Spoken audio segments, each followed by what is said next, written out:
Assalamualaikum teman-teman. Hari ini kita akan membuat sop buah yang praktis banget karena cuma pakai rujak buah. Kita nggak perlu lepot-lepot cari buahnya. Ini aku modal beli rujak buah Rp3.000 dapat satu mika, bisa jadi satu baskom es buah yang segar dan enak banget. Langsung aja ya cara buatnya. Nah, ini pertama kita beli dulu nih rujak buahnya. Sambelnya nggak kita pakai. Aku beli ini 3.000. Nah, mungkin masih di kampung ya. Kalau di kota pasti nggak bakalan dapet kayaknya segini 3.000. Kemudian kita perlu sirup marjan rasa koko pandan atau yang lainnya juga boleh. Kemudian kita perlukan 1 saset kental manis dan juga 2 sendok makan gula pasir. Nah, pertama gula pasirnya dikasih air panas dulu ya. Kita cairkan dulu teman-teman.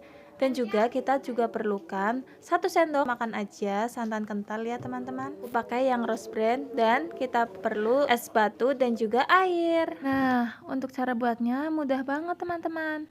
Setelah buahnya dipotong-potong, kita tambahkan susu kental manis 1 saset ya. Kemudian kita tambahkan air gulanya. Kemudian kita tambahkan 1 sendok makan santan kental ya. Aku pakai yang instan. Kemudian kita masukkan airnya ya teman-teman. Air matang ya. Setelah itu kita masukkan es batu yang sudah dihancurkan. Kita aduk-aduk teman-teman. Nah, ini hasilnya sebelum dikasih sirup yang warna merah. Ini tuh rasanya gurih manis gitu teman-teman. Nah, ini adalah ini yang udah aku kasih sirup marjan. Dan ini es buah. Dan ini sop buah yang sudah aku kasih sirup marjan koko pandan. Kalau yang putih rasanya itu lebih ke gurih ya teman-teman. Kalau yang merah ini lebih ke manis. Jadi sesuai kalian aja. Kalau aku kalau aku ganti-ganti bikinnya, kadang bikin yang putih, kadang pakai sirup. Dua-duanya enak, tapi kalau aku bikin yang putih biasanya santan dan susunya aku tambahin lagi supaya lebih berasa gurihnya.